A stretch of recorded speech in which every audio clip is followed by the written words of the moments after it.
এই মুহূর্তে সিলেটে আছেন সহকর্মী শাহরিয়ার হোসেন, সরাসরি যোগ দিব তার সাথে। শাহরিয়ার, কাল থেকে বিপিএল এর দ্বিতীয় পর্ব শুরু হচ্ছে। পুরো প্রস্তুতি স্টেডিয়ামের এবং দলের কেমন প্রস্তুতি দেখছেন এবং দর্শকদের আগ্রহ কেমন দেখছেন জানাবেন আমাদের। যেটা বললেন যে কাল থেকে যেহেতু সিলেট পর্ব শুরু হচ্ছে, মাঠের প্রস্তুতি যদি বলেন, মাঠের প্রস্তুতি, মাঠ কর্মীদের যে প্রস্তুতি সেটা প্রায় শেষ বললেই চলে। আর দলগুলোর কথা যদি বলেন, যে দলগুলো কিন্তু এরই মধ্যে কয়েক দল অনুশীলন শেষ করেছে। আমরা যদি দেখাতে চাই আপনাকে একটু, আমার ঠিক বাম পাশেই এখন প্র্যাকটিস করছে সিলেট স্ট্রাইকার্স হোম টিম এবং রংপুর রাইডার্স, এবং সকালে প্র্যাকটিস করে গিয়েছে কালকে যাদের সন্ধ্যার ম্যাচ দুর্বার রাজশাহী এবং ফরচুন বরিশাল।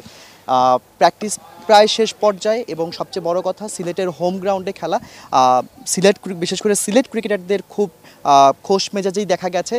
তাদের সকলের প্রত্যাশা। এর মধ্যে আমাদের সাথে গণমাধ্যমে কথা বলেছে কোচ, তারাও হোম অ্যাডভান্টেজ কাজে লাগিয়ে অন্তত ঢাকার যে হারের তিক্তটা আছে সেটা ভুলতে চায় এবং সিলেটে তারা জয় পেতে চায়। আর দর্শকদের কথা বললেন যে আমরা যে মিরপুরে দেখেছিলাম যে All time Roma. Taste it, love it. Ticket নিয়ে একটি বিশৃঙ্খলা হয়েছিল এবং টিকিট বুথে অগ্নিসংযোগ দেয়, কিন্তু ঠিক তার বিপরীত চিত্র কিন্তু সিলেটে আমরা সকাল থেকে যে ব্যাংকে দেওয়া হচ্ছে টিকিট, সেই ব্যাংকে আমরা গিয়েছিলাম।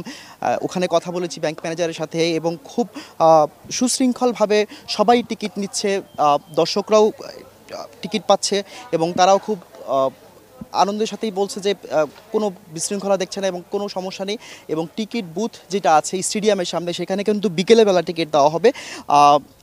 এরই মধ্যে মোটামুটি সব প্রস্তুতি শেষ করেছে। আর টিকিটের ব্যাপারে যেটা বললেন, যে এই সিলেটে আমরা জানি যে দর্শক সমাগম একটু বেশি হয় এবং সিলেটবাসীরও প্রত্যাশা যে তারা এবং যে কালকের যে সিলেটের প্রথম ম্যাচে অনেক বেশি দর্শক হবে এবং তারা স্বতঃস্ফূর্তভাবে খেলা দেখতে আসবে। সারা, শাহরিয়ার, ধন্যবাদ আপনাকে।